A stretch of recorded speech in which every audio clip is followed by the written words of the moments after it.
ॐ गजाननं भूतगणादि सेवितं कपीतजम्बो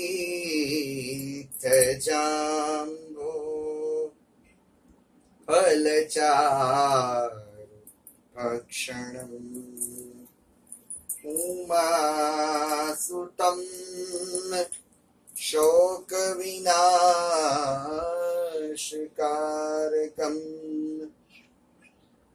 Namami Vighneshwar पादपङ्कजम्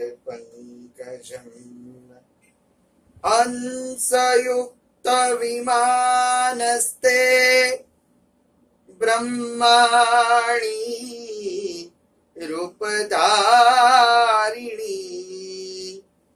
कौशाम्भक्ष decay देवी नारायणी नमोस्तुते सच्चिदानन्द रूपाय विश्वोत्पत्त्या दिहेतवे तापत्रय विनाशाय श्रीकृष्णाय वयं नमः। ॐ श्री परमात्मने नमः। श्रीसुत उवाच यदा मृधे कौरवशृञ्जयानां वीरेष्वतो वीरगतिं गतिषु वृकोदरा युद्धगदाभिमर्शैर् भगनोरुदण्डैर्धृतराष्ट्रपुत्र। बोलिए श्री सुखदेव जी महाराज की जय। भागवत भगवान की जय। श्री कृष्ण परमात्मा की वांगमयी मूर्ति श्रीमद् भागवत जी के चरणों में वंदन करता हुआ, प्रणाम करता हुआ आप सभी आत्मीय जनों को मेरा जय श्री कृष्ण। प्रथम स्कंद अधिकार लीला हम सुन रहे हैं। तो परीक्षित महाराज इनके जन्म और कर्म की कथा प्रथम स्कंद में प्रतिपादित की गई है। तो महाभारत का प्रसंग है और महाभारत के सौतिक पर्व का प्रसंग इनमें लिया गया है। अब ये प्रसंग में मुख्य 3 स्तुतियां हैं, इन पर हम प्रकाश ज्यादा डालेंगे। हम गोविंद दामोदर स्तोत्र में पाठ करते हैं कि सुखावसाने इदमेव सारम्, दुःखावसाने इदमेव ज्ञेयम्, देहावसाने इदमेव चाप्यम्, गोविंद दामोदर माधवेति। हमें स्तुति किस परिस्थिति में करनी चाहिए? 3 परिस्थिति में हम भगवान की स्तुति करें। कौन कौन सी परिस्थिति? तो हम सुख में भगवान को याद करें। ऐसा नहीं कि हम पर दुख है, भगवान आ जाओ, हमारी विपत्तियों को हरो। विपत्ति में तो सब याद करते हैं, किंतु हम सुख में भगवान को याद करें। हम एयर कंडीशन में बैठे बैठे भगवान को कहे कि आ जाओ, तो वो भक्ति है। तो सुख के समय में स्तुति करनी चाहिए, दुख के समय में भगवान की स्तुति करनी चाहिए, और देहावसान मृत्यु के समय भगवान की स्तुति करनी चाहिए। तो 3 व्यक्तियों ने स्तुति की। उत्तरा जी ने विपत्ति के समय भगवान को याद किया है। फिर कुंता जी ने सुख के समय में भगवान को याद किया है। और भीष्म पितामह ने देहावसान यानी मृत्यु के समय भगवान को याद किया है, भगवान का स्मरण किया है। तो महाभारत में अश्वत्थामा का प्रसंग आता है और इनका स्वरूप भागवत जी में ऐसा है कि अश्वत्थामा ने पांडव पुत्रों की हत्या कर दी। तो फिर द्रौपदी जी विलाप करने लगी। अर्जुन जी अश्वत्थामा के साथ इन्होंने भीषण युद्ध किया अर्जुन जी ने, क्योंकि अर्जुन जी की प्रतिज्ञा थी। अर्जुन जी ने भी संकल्प लिया था कि हे पांचाली, जिन्होंने आपके बेटों की हत्या की है उन हत्यारे का मस्तक मैं काटकर आपके चरणों में रखूंगा। फिर तो अश्वत्थामा ने ब्रह्मास्त्र का प्रयोग किया। ब्रह्मास्त्र के तेज से अर्जुन जी जलने लगे। वह ब्रह्मास्त्र तो था ही था, किंतु ब्रह्मास्त्र में भी ब्रह्मशील नामक अस्त्र था। तो श्री कृष्ण भगवान ने अर्जुन जी को कहा कि वृत्थेदम द्रोण पुत्रस्य ब्रह्मशस्त्र प्रदर्शिता। तो अर्जुन जी ने भागवत जी में स्तुति की है भगवान की और भगवान को याद किया है।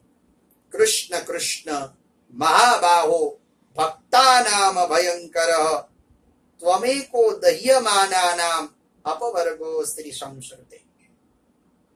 तो फिर तो अर्जुन जी ने भी ब्रह्मास्त्र का प्रयोग किया द्वारिकाधीश के कहने पर। फिर दोनों ब्रह्मास्त्र को वापस ले लिया। अश्वत्थामा को जब द्रौपदी जी के पास लाया गया तो अब देखो, द्रौपदी दया स्वरूपिणी और 5 पांडव, इनमें हम चिंतन करें। कथा तो सब जानते हैं, किंतु हम चिंतन करें कि युधिष्ठिर धर्म का स्वरूप है और द्रौपदी दया है, तो धर्म के साथ दया जरूरी है। तुलसीदास जी महाराज ने कहा कि दया धर्म का मूल है। फिर भीम और अर्जुन बल का स्वरूप है, तो बल के साथ दया जरूरी है। हमारे वहां तो सूक्ति है कि क्षमा वीरस्य भूषण, क्षमा ये वीरों का गहना है। फिर अश्विनी कुमार जो सहदेव और नकुल है, वो रूप का प्रतीक है, तो रूप के साथ दया जरूरी है। तो द्रौपदी जी दया स्वरूपी। तो द्रौपदी जी ने क्या कहा? मुच्यता मुच्यतामेष ब्राह्मणो नितराम गुरु।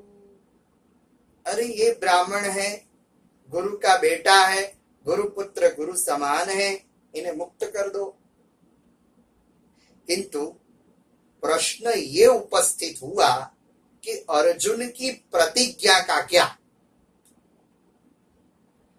तो श्री कृष्ण भगवान ने अपना मत दिया कि ब्राह्मण को शारीरिक सजा नहीं होती।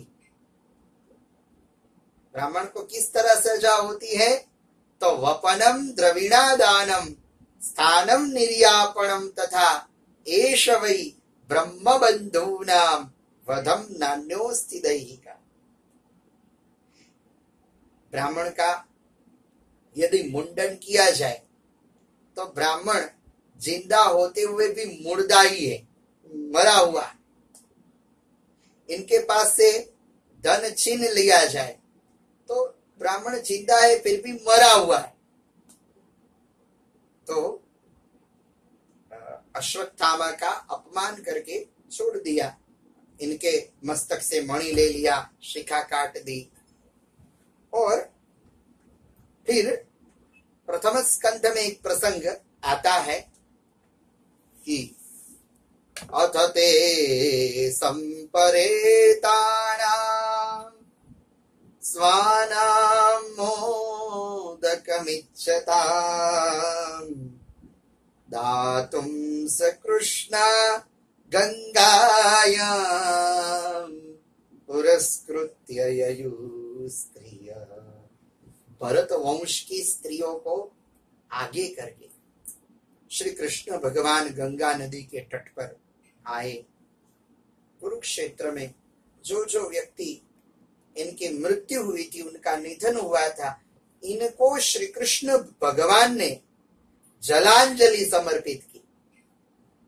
भगवान ने तो श्रद्धा सुमन समर्पित किया, किंतु पांडवों के पास भी ये सब कुछ करवाया। फिर धृतराष्ट्रम सहानुजम, धृतराष्ट्र को और युधिष्ठिर जी को सांत्वना दी। अश्वत्थामा ने ब्रह्मास्त्र का प्रयोग किया उत्तरा के उदर को नष्ट करने के लिए, बीज को समाप्त करने के लिए। तो उत्तरा जी भगवान की शरण में गई। पाहि पाहि महायोगिन देव देव जगत्पते नाहं त्वदभयं पश्येत् यत्र मृत्यु परस्परम। तो उत्तरा जी की स्तुति हमें ये प्रेरणा देती है कि जीवन में कोई भी दुख आए, कोई भी विपत्ति आए, तो हम जहां तहां हमें जाने की आवश्यकता नहीं है। अरे पैर पकड़ने हो तो हम भगवान के पैर पकड़े, ठाकुर के पैर पकड़े, वो हमारे दुखों को हर लेंगे। इनका नाम ही हरि है। तो फिर तो ठाकुर जी ने उत्तरा के उदर में प्रवेश किया, उदरस्थ बालक की रक्षा की। फिर तो भगवान ने सोचा कि मैं द्वारिका जाऊं, अब मुझे यहाँ अधिक रहना नहीं चाहिए। तो जब द्वारिका जाने की तैयारी की तो कुंता जी ने भगवान की विलक्षण स्तुति। नमस्ये पुरुषं त्वाद्यं ईश्वरं प्रकृते परम् अलक्ष्यं सर्वभूतानां अंतर बहिरवस्थिरम्। स्तुति करते हुए कुंता जी ने भगवान को कहा, भगवान के उपकारों को याद किया और विपदः सन्तु न शश्वत् तत्र तत्र जगत गुरु भवतो दर्शनम यस्याद अपुनर्भव दर्शन। देखो, कुंता जी ने भगवान के पास दुख मांगा। भक्त को सुख की अपेक्षा है, भक्त को सुख चाहिए, किंतु वह सुख कैसा चाहिए कि जिन सुख में द्वारिकाधीश की हाजिरी हो, वो सुख भक्त को चाहिए। जिन सुख में द्वारिकाधीश की हाजिरी नहीं है, वह सुख भक्त को भी मंजूर नहीं। इसीलिए कुंता जी ने दुख। तो नमस्कार से स्तुति का आरंभ किया था और नमस्कार से स्तुति का अंत किया।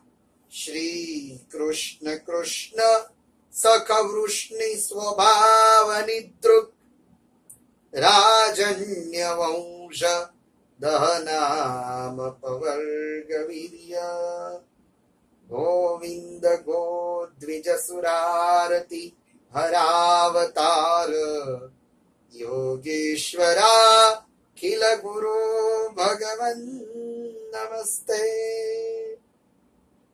तो कुंता जी की स्तुति को सुनकर भगवान रुक गए और भगवान ने भीष्म पितामह को दर्शन दिया।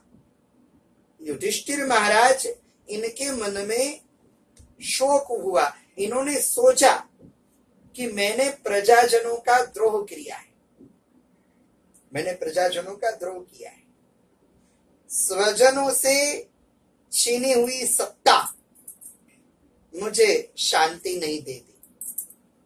फिर तो कुरुक्षेत्र के रण मैदान में सब आए। आज उत्तरायण का दिन है, महाभारत इनका अंतिम पात्र भीष्म पितामह, इनकी विदाई है। तो इनको विदा देने के लिए, विदा करने के लिए कौन कौन आया है?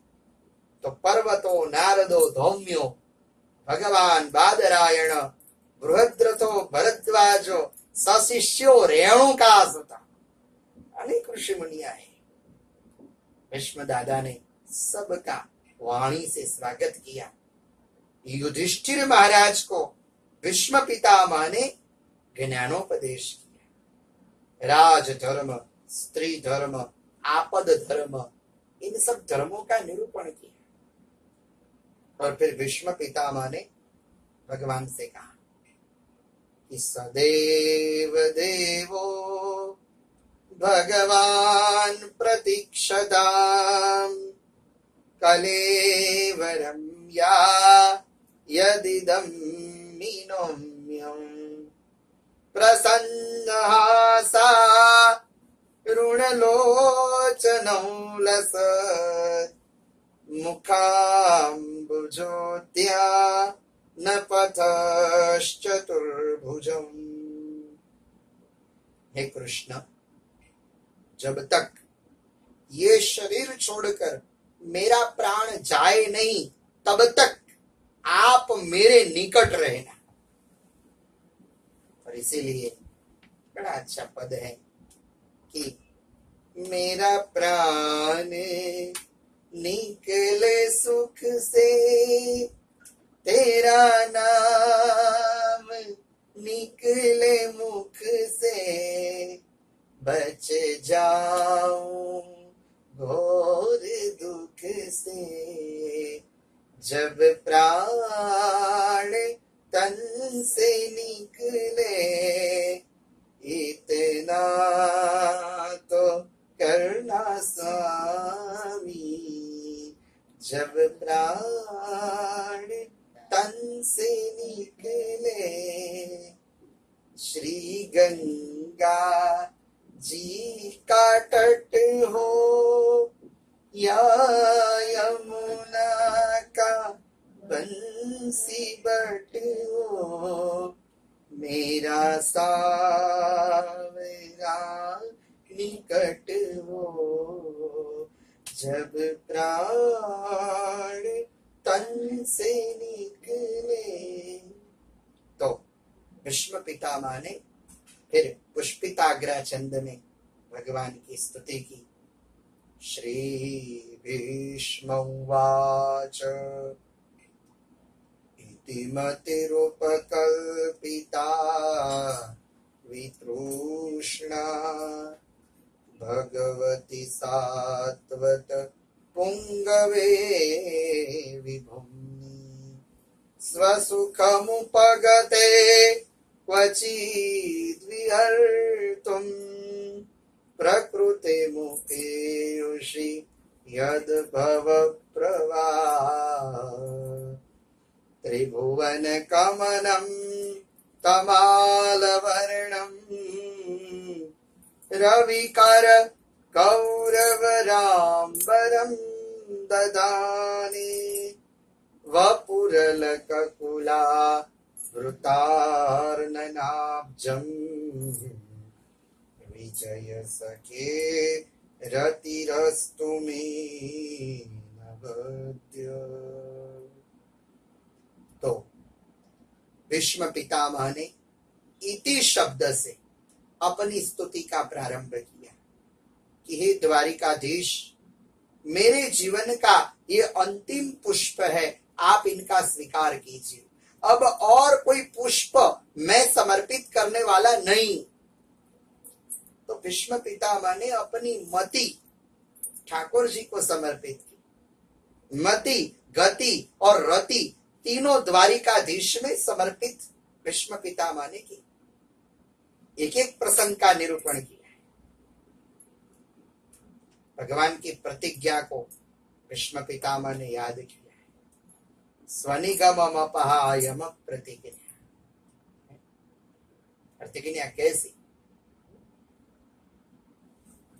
भगवान ने प्रतिज्ञा की थी कि मैं जिनके पक्ष में रहूंगा मैं शस्त्र नहीं उठाऊंगा। तो भीष्म पितामह ने प्रतिज्ञा की कि मैं शस्त्र लेने के लिए ठाकुर जी को रिवर्स कर दूंगा। अगर इनके हाथ में मैं यदि हथियार न उठा पाया तो मैं संतनु सुत न कहा हूं। लाजत है मेरी गंगा माई, मैं संतनु सुत न कहा हूं। ऐसी प्रतिज्ञा भीष्म पितामह तो जब दुर्योधन कहते हैं पितामह को कि हे पितामह आपको मन से पांडव प्रिय है, तो भीष्म पितामह ने पहले बात कर दी कि मैं युद्ध करूंगा, सेनापति पद ग्रहण करूंगा, किंतु पांडवों का वध नहीं करूंगा। किंतु भीष्म पितामह बोलते हैं कि ये पांडुसुत सेना को चबेनासु चबावतो, ये पांडुसुत सेना को चबेनासु चबातो भीष्म अकेलो एक भीख मंगवावतो। यश मचतो सुयोधन को त्रैलोक्य में आनंद छवावतो। शूल सेन तृण सेन बाण सेन जाने जाते पांडुसुत कब ये पीठ पटवारो बीच आड़े नहीं आवता। भगवान कृष्ण इनके साथ है, ये पीतांबर धारी इनके साथ है।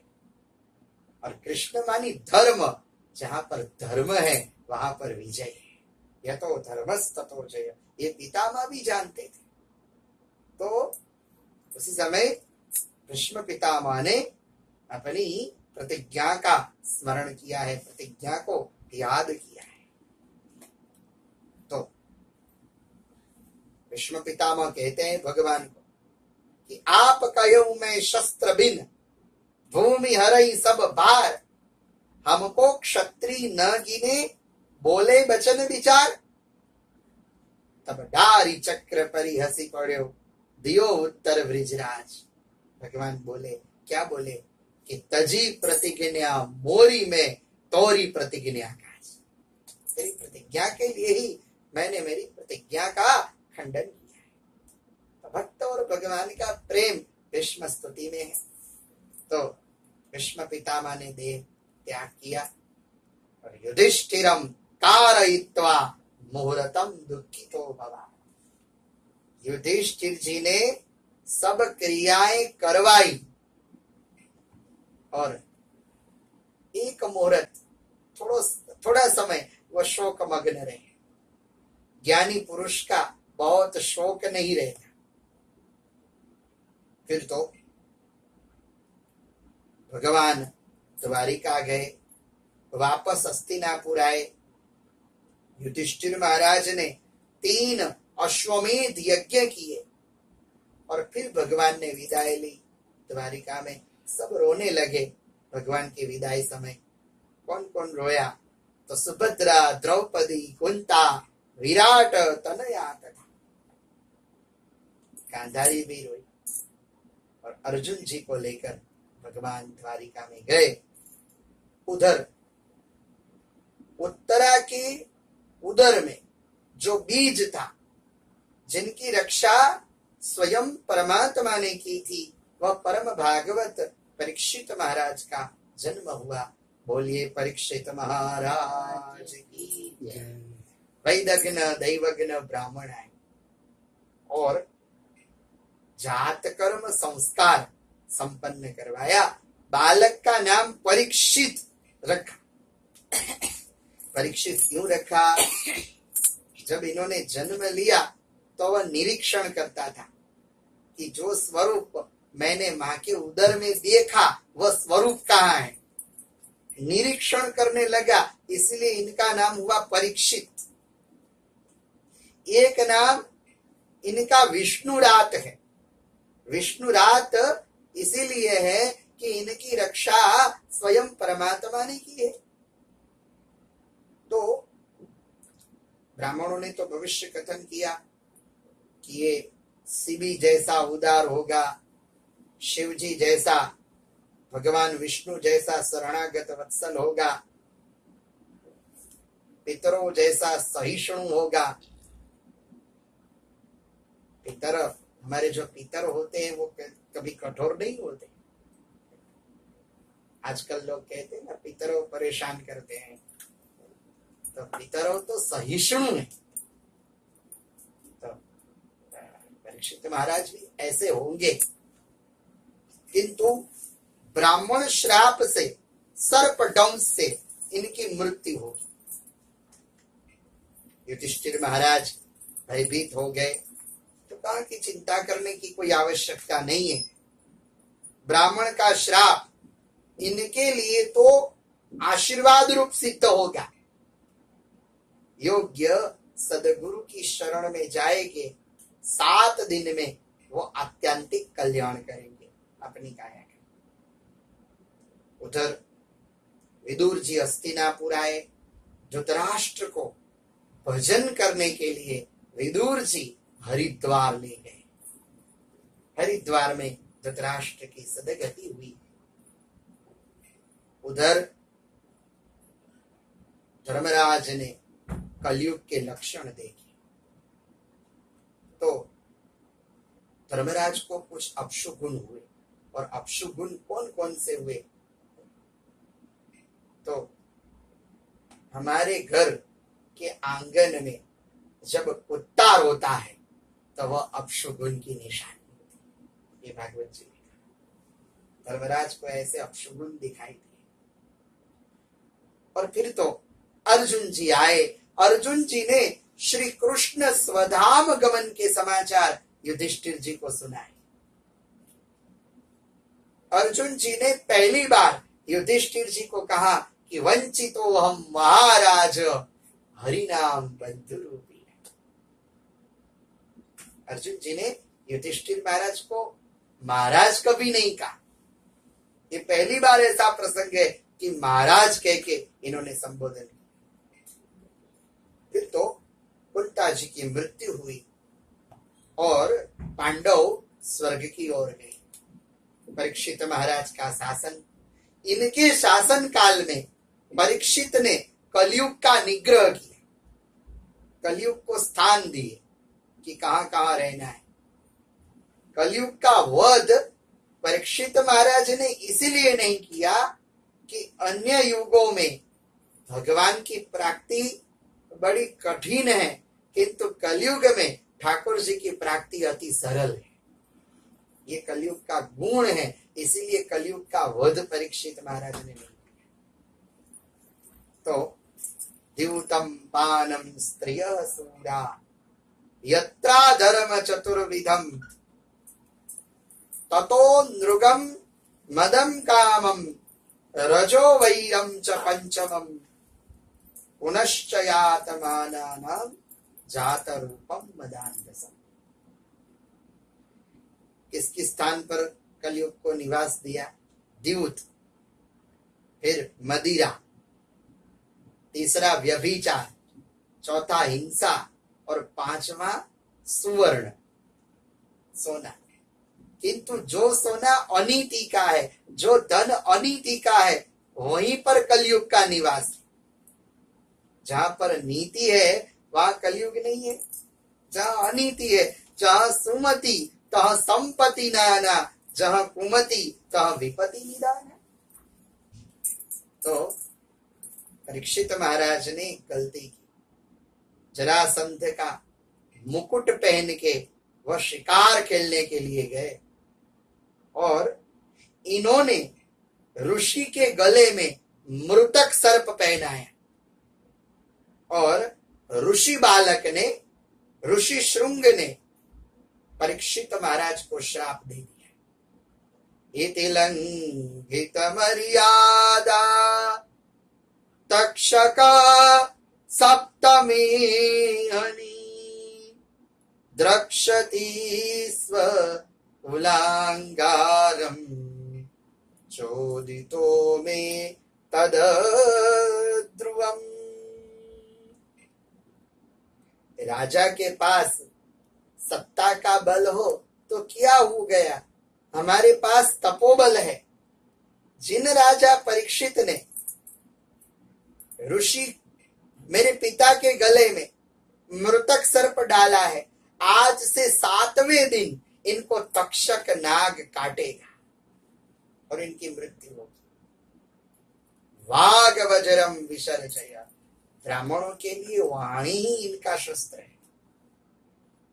तो जब परीक्षित महाराज को पता चला तो राज्य जन्मेजय को सौंपकर सुरसरी गंगा नदी के तट पर गए। आज अनेक ऋषि मुनि परीक्षित महाराज को सत्संग कराने के लिए आए, किंतु परीक्षित महाराज सबको एक ही प्रश्न पूछते हैं, और वो प्रश्न ये पूछते हैं कि म्रियमाण पुरुष का कर्तव्य क्या है, मृत्यु के समय में मुझे क्या करना चाहिए। कोई कहता है कि दान करो, तो परीक्षित महाराज ने कहा कि मैंने दान भी बहुत किए। कोई कहता है कि यज्ञ करो, तो परीक्षित महाराज ने कहा कि मैंने यज्ञ भी बहुत किए। मुझे तो ये जानना है कि म्रियमाण पुरुष का कर्तव्य क्या है। जो मेरे प्रश्न का उत्तर दे वो ही आसन पर बैठे। अब प्रश्न ये हुआ कि 7 दिन में परीक्षित महाराज का कौन कल्याण करेगा। और उस समय शुकदेव जी महाराज का आगमन हुआ। अलक्ष्य लिंगो निज लाभ तुष्टो घृतस्य बालै अवधूत वेश, जिनकी अवधूत स्थिति थी, जिनकी अवधूत अवस्था थी, बालकों के साथ विचरण करते हुए, और दशा कैसी थी शुकदेव जी महाराज की, जो दिगंबर थे, दिगंबरम वक्र विकीर्ण केशम। और भागवत जी के मंगलमय श्लोकों का गान करते हुए इनकी उम्र 16 वर्ष की थी। जब शुकदेव जी महाराज ने परीक्षित महाराज को ज्ञानोपदेश किया तो इनकी उम्र 16 वर्ष थी। तो ज्ञान को और उम्र को कोई संबंध नहीं होता। शुकदेव जी महाराज आसन पर बैठे, परीक्षित महाराज ने पुष्प से पूजन किया और निवेदन किया कि 7 ही दिन है मेरे पास, अब आप ही मेरा कल्याण कीजिए। तो शुकदेव जी महाराज ने कहा कि हे राजा, मैं तेरे प्रश्न का उत्तर देने के लिए नहीं आया हूं, मैं तो शांति प्राप्त करने के लिए आया। तो परीक्षित महाराज ने कहा कि देखो, मैंने एक ऋषि के गले में सर्प डालने में कोई कसर नहीं छोड़ी। एक ऋषि बालक ने मुझे श्राप देने में कोई कसर नहीं छोड़ी, और मुझे पूरा भरोसा है कि तक्षक मुझे काटने में भी कोई कसर नहीं छोड़ेगा। तो आप कथा सुनाने में क्यों कसर करते हैं? आप आए हैं तो आप मेरा कल्याण कीजिए। और ये शुकदेव जी महाराज गोदोहन मात्र भी किसी के घर नहीं रुकते। वह 7 दिन परीक्षित महाराज के प्रेम में बंध गए। जगत में बंधन बहुत से है, किंतु सबसे बड़ा यदि कोई बंधन हो तो वो प्रेम बंधन है। बंधनानि खलु सन्ति बहु, बहुत बंधन है। तो प्रथम स्कंध यहाँ पर विराम हुआ। श्रीमद् भागवत जी का 2य स्कंध ये साधन लीला है। और अब परीक्षित महाराज ने जो प्रश्न रखा है कि मृत्यु के समय में मैं क्या करूं, मुझे क्या करना चाहिए, मैं क्या करूं, क्या न करूं, क्या देखूं, क्या न देखूं। तो शुकदेव जी महाराज ने कहा, वरीयानेश ते प्रश्न कृतो लोक हितो नृप, आत्मवित् सम्मत पुंसा श्रोतव्यादि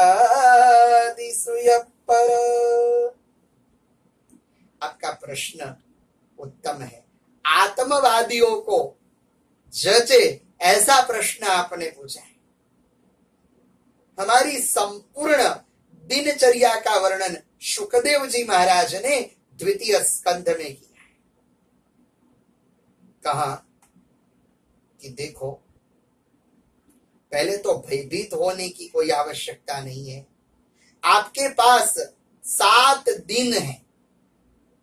सूर्यवंशी राजा खटवांग हुए तो खटवांग ने एक घड़ी में अपनी काया का कल्याण किया, और यही भाव देते हुए गोस्वामी जी तुलसीदास जी महाराज कहते हैं कि एक घड़ी आधी में पुनियाद, तुलसी संगत संत की कटे कोटि अपराध। एक क्षण भी सत्संग हो जाए तो कहा कि मेरी संपूर्ण निष्ठा निर्गुण में है।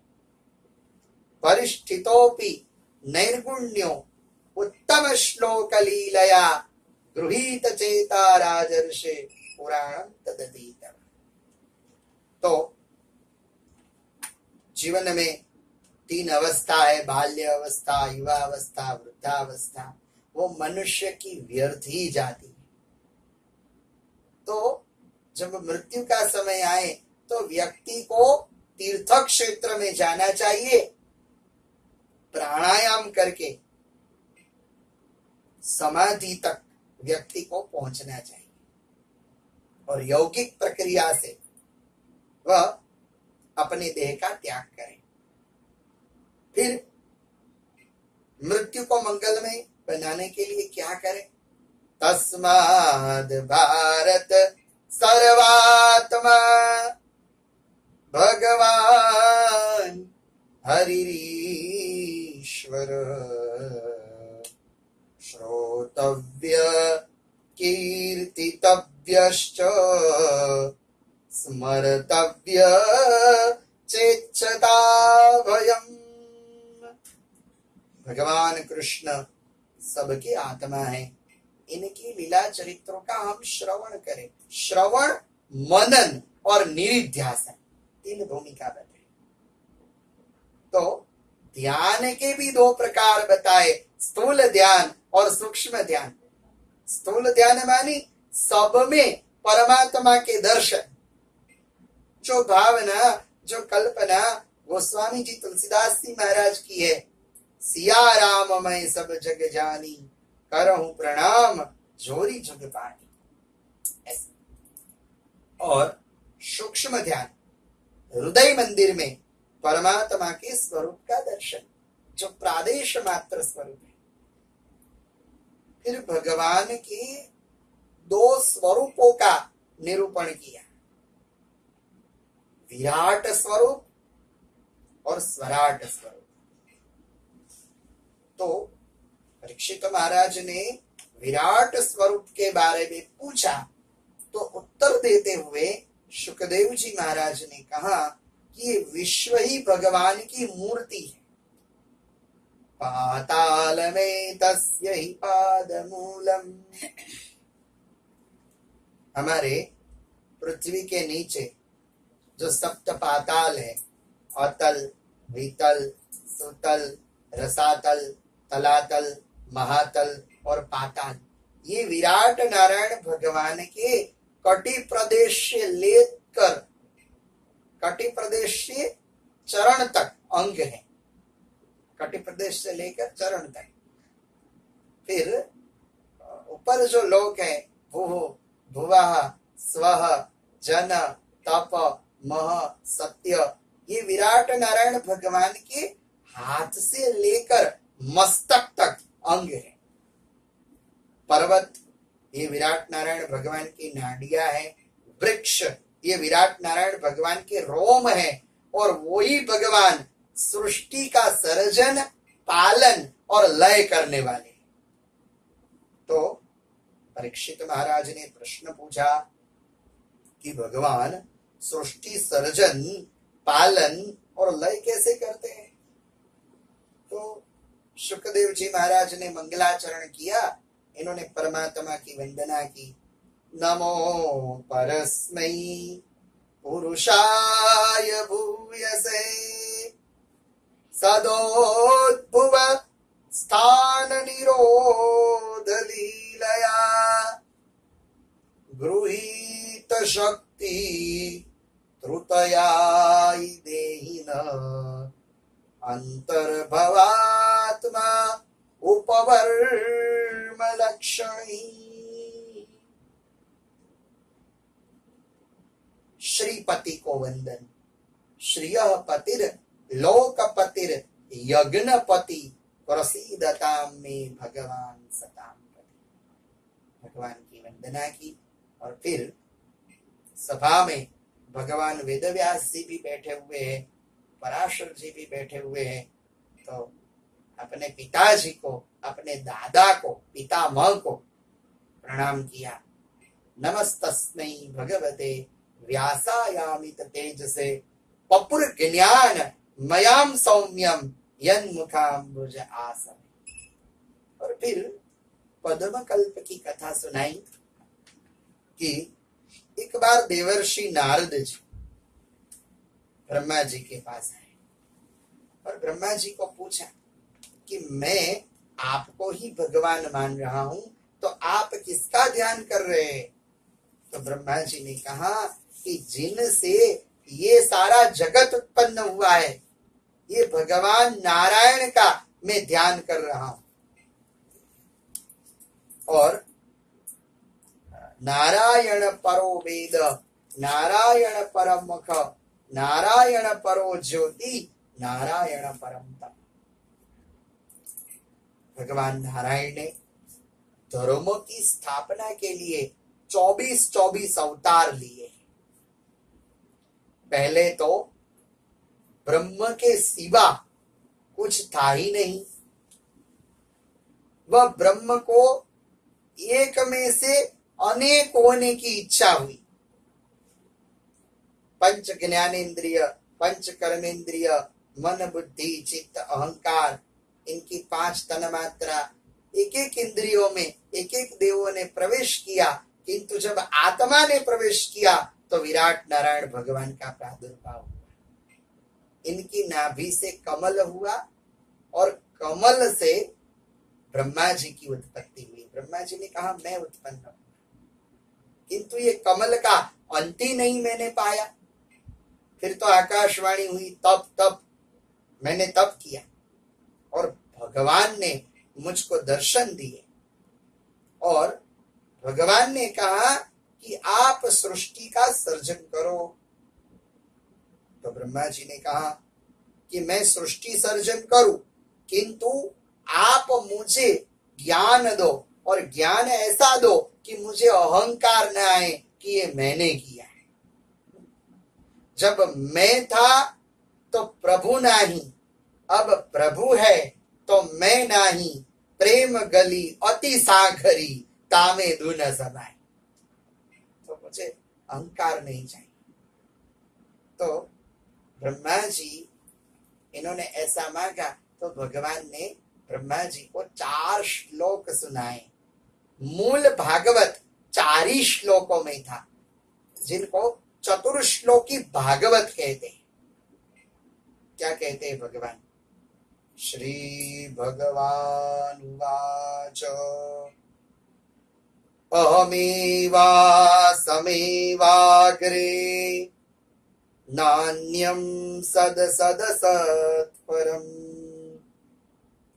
पश्चादहं यदेतच्च यो वसिष्येत सोऽस्म्यहम् ऋतेर्थं यत् प्रतीयेत न प्रतीयेत चात्मनि तद्विद्या आत्मनो माया यथा भासो यथा तम यथा महन्ति भूतानि भूतेषु चावचेष्मनु प्रविलीयते प्रविष्टान्य प्रविष्टानि तथा तेषु च ते मयि एताव देव जिज्ञासु तत्व जिज्ञासुना पर अन्वय व्यतिरेकाभ्याम् यस्यात् सर्वत्र सर्वदा। तो ये 4 श्लोक सुनाए और ब्रह्मा जी ने सृष्टि का सर्जन किया और ब्रह्मा जी ने यही चतुर्श्लोकी भागवत देवर्षि नारद जी को सुनाया। नारद जी ने यही 4 श्लोक भगवान वेदव्यास जी को दिए और व्यास जी ने यही 4 श्लोकों का विस्तार किया है। तो श्रीमद् भागवत जी के 10 लक्षण हैं और वह लक्षण तृतीय स्कंध से शुरू होते। तत्र सर्गो विसर्गस्य 10 लक्षण कौन कौन से? तो तत्र सर्गो विसर्गश्च स्थानं पोषणमूतय मनवंतरेशानुकथा निरोधो मुक्तिराश्रय। तृतीय स्कंध भागवत जी का वह सर्ग लीला है और 33 प्रकार के देव है। हम कहते हैं ना कि सनातन हिंदू धर्म में 33 कोटि देव, कोटि मानी प्रकार, 33 प्रकार के देव है। कोटि मानी तो हो गए। तो 33 प्रकार के देव। तो 33 प्रकार कौन कौन से? तो 8 वसु, 8 वसव, 11 रुद्र, 11 रुद्र, 12 सूर्य, इंद्र और प्रजापति, ये 33। तो तृतीय स्कंध में विदुर जी की तीर्थ यात्रा का वर्णन है। श्री कृष्ण भगवान शांतिदूत बनकर हस्तिनापुर में आए। दुर्योधन ने भगवान का अपमान किया और फिर भगवान को पकड़ने की भी कोशिश की तो भगवान ने विराट स्वरूप लिया। और जब पांडवों को पता चलता है तो उस समय भीम, इन्होंने जो भाषण किया है दुर्योधन के लिए और भगवान के स्वरूप का वर्णन भीमसेन ने किया है कि आत्मा रामो विहितरतयो निर्विकल्पे समाधो ज्ञानोद्रेका द्विघटित तमो ग्रंथय सत्वनिष्ठा यम वेक्षन्ति कमपि तमसां ज्योतिषां वापरस्ता तम मोहांधम कथमममयिं वित्तु देवं पुराण। भगवान कैसे है? आत्मा रामो विहितरतयो। श्री कृष्ण भगवान आत्मा राम है जिनका योगियों ध्यान धरते हैं, योगी समाधि लगाते हैं, फिर भी भगवान के दर्शन नहीं होते। उन भगवान की महिमा को मूर्ख दुर्योधन कैसे जान पाएगा? तम मोहांतम कथमममयिं वित्तु देवं पुराण। तो विदुर जी ने भी धृतराष्ट्र को समझाया, दुर्योधन ने अपमान किया। विदुर जी तीर्थ यात्रा करने के लिए गए। उद्धव जी के साथ मिलन होता है। फिर मैत्री मुनि के पास विदुर जी जाते हैं और मैत्री मुनि वराह चरित्र की कथा सुनाते हैं कि ब्रह्मा जी ने सनत कुमारों को प्रकट किया। फिर वाम भाग दक्षिण भाग से मनु महाराज और शत्रुपा की उत्पत्ति की। हम सब मनु की संतान है, इसीलिए हम मानव कहलाते हैं। तो देखा ब्रह्मा जी ने, मनु महाराज ने तो पृथ्वी तो दिखी नहीं, पृथ्वी को हिरण्याक्ष नाम का दैत्य पाताल में ले गया था। तो भगवान ने वराह स्वरूप धारण करके पृथ्वी का उद्धार किया।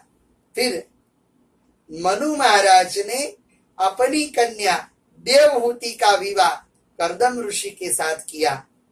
तो कर्दम ऋषि के वहां भगवान कपिल नारायण के स्वरूप में प्रकट हुए, जिन्होंने देवहूति माता जी को सांख्य शास्त्र का उपदेश किया और उपदेश करते हुए जीव की गर्भस्थिति का निरूपण किया। कपिल नारायण भगवान ने कहा कि हे मां, ये वासना के वशीभूत होकर जीव भूतल पर आता है। तृतीय स्कंध में भक्ति के स्वरूप का वर्णन कपिल नारायण भगवान ने किया और भक्ति की महिमा यदि जाननी हो तो संत ही हमें उपदेश दे सकते हैं। संतों के लक्षण बताए। तितिक्षवः कारुणिकाः सुहृद सर्वदेहिनां अजात शत्रुवः शान्ता साधव साधुभूषण। तो देवहूति माता जी ने योग मार्ग द्वारा अपने देह का त्याग किया। कपिल नारायण भगवान सांख्य शास्त्र का प्रचार प्रसार करने के लिए गंगा सागर में गए। श्रीमद् भागवत जी का चतुर्थ स्कंद ये विसर्ग लीला है। विसर्ग यानी विशिष्ट प्रकार का सर्जन। तो मनु महाराज, इनकी बेटी आकुति के वहां भगवान यज्ञ स्वरूप में प्रकट हुए और प्रसूति, इनका ब्याह दक्ष प्रजापति के साथ हुआ। इनके वहां 60 इनकी बेटियां हुई। तो इनमें से सती नाम की कन्या, इनका विवाह महादेव जी के साथ कर दिया और दक्ष प्रजापति ने शिव अपमान के लिए यज्ञ किया। यज्ञ में विश्व कल्याण की भावना होती है। तो जब यज्ञ किया तो उस समय क्रिया दक्ष था। क्रिया मानी कर्म का ही स्वरूप था। किंतु सती गई, शिव अपमान सह न पाया। सती शिव जी का अपमान सह न पाई तो इन्होंने योग अग्नि जलाया और योग अग्नि में देह को जलाकर सती भस्म हो गई। फिर शिव गणों ने यज्ञ का ध्वंस किया। फिर तो महादेव जी कनखल आए और दक्ष प्रजापति को जीवन दान दिया। जब शिव जी के दर्शन हुए तभी दक्ष भाव दक्ष हुआ, क्रिया दक्ष में से। पहले क्रिया दक्ष। तो वैष्णवों में देवाधिदेव महादेव जी का चरित्र उत्तम है। भगवान नारायण ने यज्ञ मंडप में दक्ष प्रजापति को कहा कि हम तीन एक ही हैं, हमारे तीनों में भेद मत माने। फिर तो उत्तानपाद राजा के पुत्र ध्रुव 5 वर्ष की उम्र में इन्होंने भगवान की तपस्या की और जब भगवान ने दर्शन दिए तो ध्रुव जी ने भगवान की स्तुति की। योऽन्त प्रविश्य मम वाच मिमां प्रसुप्तां संजीवयत्यखिल शक्तिधर स्वधाम्ना अन्यांश्च हस्तचरण श्रवणत्वगादिम् प्राणान्नमो भगवते पुरुषाय तुभ्यम्। ध्रुव जी ने भगवान के पास मांगा कि मुझे और कुछ नहीं चाहिए, बस आपके वैष्णवों का संग मुझे हमेशा प्राप्त हो। फिर तो ध्रुव जी को अविचल पद मिला। वैन के शरीर का मंथन किया, इनमें से निषाद प्रकट हुए। फिर एक राजा का धर्म कैसा होना चाहिए ये समझाने के लिए भगवान हरि पृथु स्वरूप में प्रकट हुए। पृथु चरित्र का निरूपण किया। इन्होंने पृथ्वी का दोहन किया। पृथु महाराज के नाम से धरती का नाम पृथ्वी हुआ। प्राचीन बरही के वहां दक्ष का नया जन्म हुआ। प्रचेताओं ने रुद्र गीत द्वारा भगवान का स्मरण किया। फिर प्राचीन बरही राजा को देवर्षि नारद जी ने उपदेश दिया कि यज्ञ करना चाहिए, किंतु यज्ञ में कोई भी देवी देवता के नाम से हिंसा नहीं करनी चाहिए। और फिर पुरंजन चरित्र सुनाया और चतुर्थ स्कंध को विराम दिया। विदुर और मैत्री का संवाद परिपूर्ण हुआ। श्रीमद् भागवत जी का पंचम स्कंध ये स्थिति लीला है, स्थिति वैकुंठ विजय। प्रियव्रत के वंश का वर्णन पंचम स्कंध में शुकदेव जी महाराज ने किया है। जब परीक्षित महाराज ने पूछा, पंचम स्कंध में प्रायः 2 परमहंसों की कथा है। हम देखें, एक ज्ञानी परमहंस और एक भक्त परमहंस। ज्ञानी परमहंस वे ऋषभ देव जी, प्रियव्रत के वंश में, जिनके 100 बेटे थे और 100 बेटों को ऋषभ देव जी ने ज्ञान दिया। और वो ज्ञान क्या दिया? नायम देहो देहभाजान्द्रुलोके कष्टान कामान नरहते विडभुजाम्ये तपो दिव्यम पुत्रकायेन सत्वं शुद्धेत्यस्मात् ब्रह्म सौख्यम त्वनन्तम। ये जो शरीर प्राप्त हुआ है, ये शरीर विषय भोगने के लिए नहीं है, ये शरीर तप से हमको मिला है, हम तप गए। तो ऐसा ज्ञान दिया ऋषभ देव जी ने। इनके पुत्र हुए भरत, इन्होंने एक हिरण को बचाया, तो हिरण का चिंतन करते करते वह मरे, तो इनका दूसरा जन्म हिरण का हुआ। देखो, कुत्ते को भोजन कराना चाहिए, सब कुछ कराना चाहिए, किंतु उनके मय हम न हो, ये भागवत हमें सिखाया है कि भरत जी उनके मय हो गए, तो इनका चिंतन करते मरे, तो वो ही हुए अंतयामति सागति। फिर तीसरे जन्म में वह भरत हुए और गत जन्म की स्मृति थी, तो इन्होंने रघुगण राजा को उपदेश दिया भरत जी कि भगवान तो तप से मिलते हैं। भवाटवी का वर्णन किया। फिर तो पंचम स्कंध में शिशुमार चक्र का निरूपण किया है। सूर्य नारायण भगवान के 6 अयन है, 6 महीने के 2 अयन है,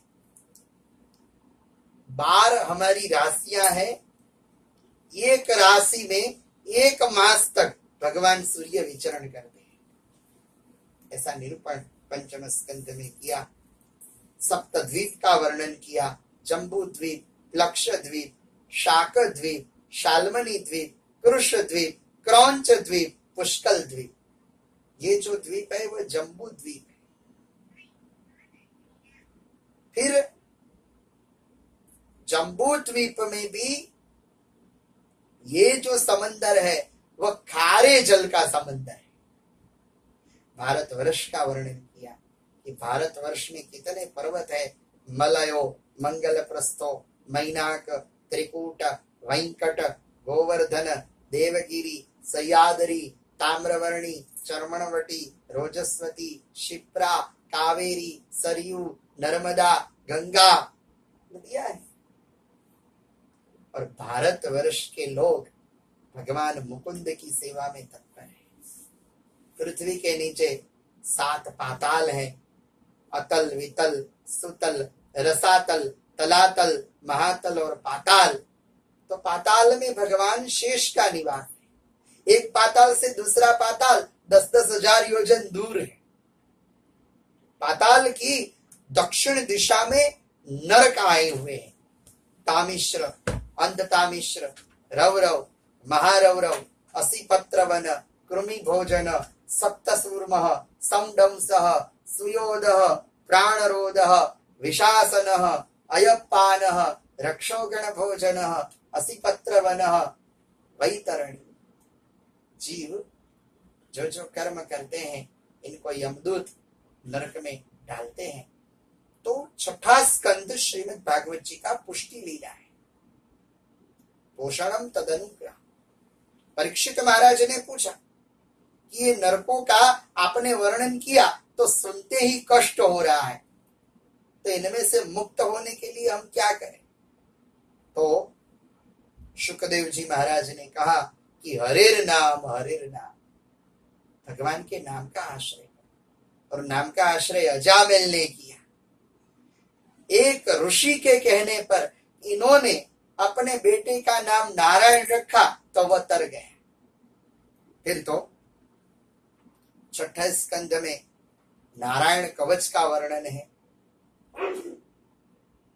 विश्वरूप ने देवराज इंद्र को नारायण कवच की विद्या दी, किंतु इंद्र ने अपने जीवन में गलती की, और गलती ये की कि इन्होंने अपने गुरु की हत्या कर दी, विश्वरूप को ही मार दिया।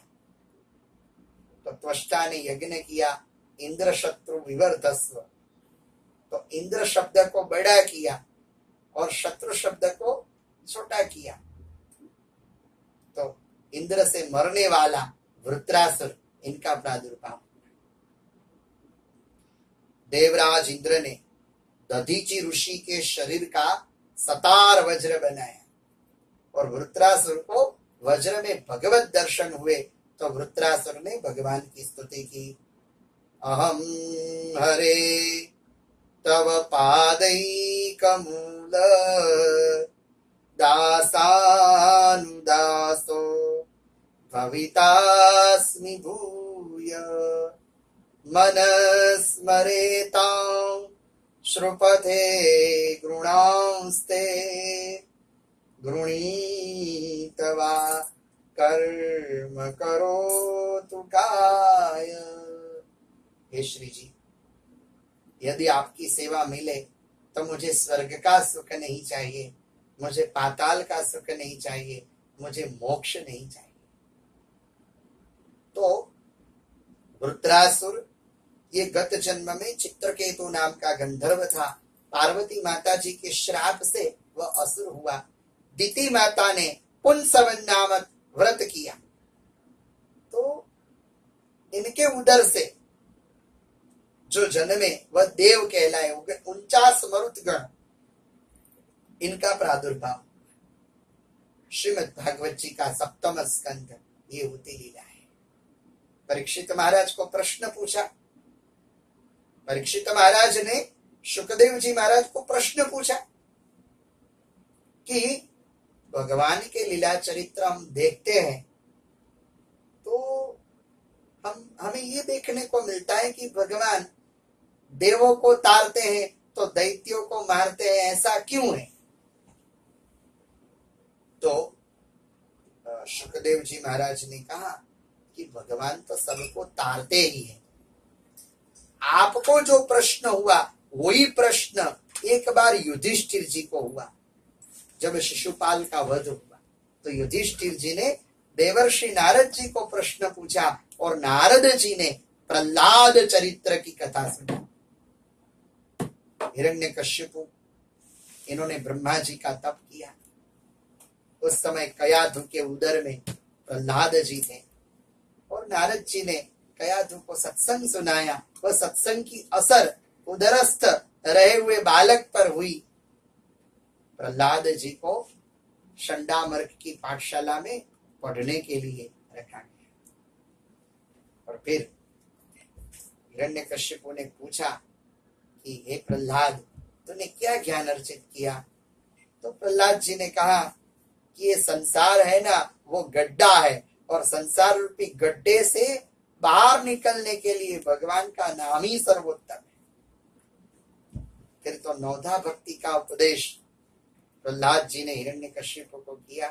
बालकों को भी प्रहलाद जी कहता था कि कौमाराद आचरेत प्राज्ञ धर्मान भागवतान। फिर तो हिरण्यकश्यप ने बहुत कष्ट दिया प्रहलाद जी। पर्वत से नीचे फेंकने की कोशिश की, हाथी के पैरों तले उछलने की कोशिश की, किंतु हर क्षण हर समय भगवान ने प्रहलाद जी की रक्षा की। और फिर तो हिरण्यकश्यपु ने प्रहलाद जी को कहा कि विष्णु कहाँ है? तो प्रहलाद जी ने कहा जले विष्णु थले विष्णु सर्वम विष्णुमयम जगत। जल में है, स्थल में है। अच्छा, ये खंभे में है? हाँ। तो उस समय खंभ की प्रचंड आवाज आई और खंभ में से भगवान नरसिंह प्रकट हुए। सत्यम विधातुम निजवृत्य भाषितम स्तंभे सभायाम न नृगम न मानुषम। आधा शरीर मनुष्य का और आधा शरीर सिंह का नरसिंह भगवान प्रकट हुए। इन्होंने हिरण्यकश्यप की छाती को चीर दिया, हिरण्यकश्यप का वध किया और आज नरहरि भगवान नृत्य कर रहे हैं। आइए हम भी भगवान का स्मरण करते हुए आज की वाणी को विराम देते हुए श्रीमन नारायण नारायण हरि हरि भजमन नारायण नारायण हरि हरि।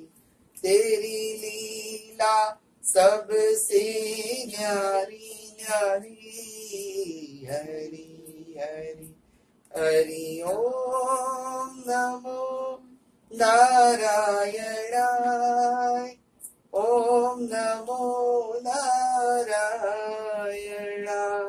हरि ओम नमो नारायणाय हरि ओम नमो नारायणाय ओम नमो नारायणाय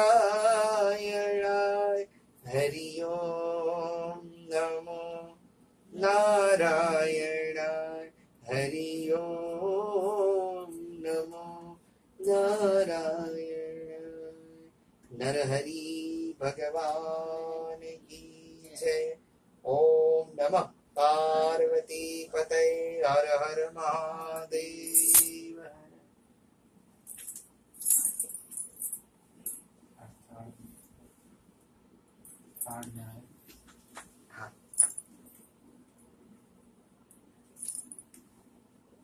कृष्ण कन्हैया लाल की जय।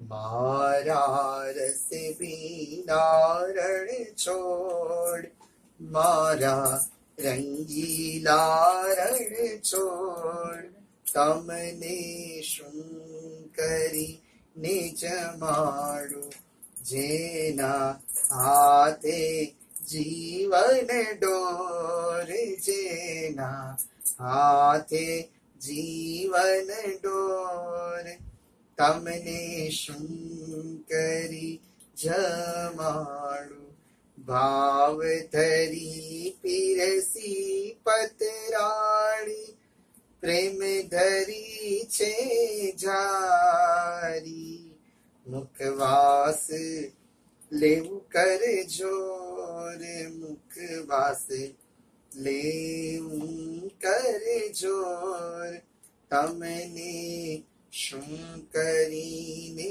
जमाडू मारा रस बीना रण छोड़ मारा रंगीला रण छोड़ तमने शुं करीने जमाडू।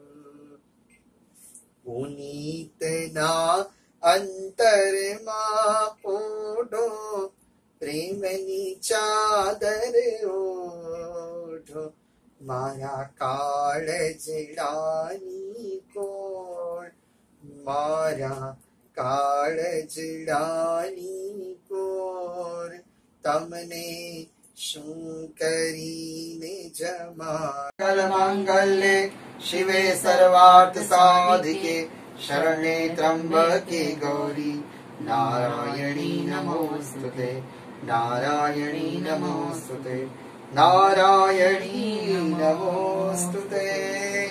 बोलो कृष्ण कन्हैया लाल की जय। ओम नमः पार्वती पतये हर हर महादेव।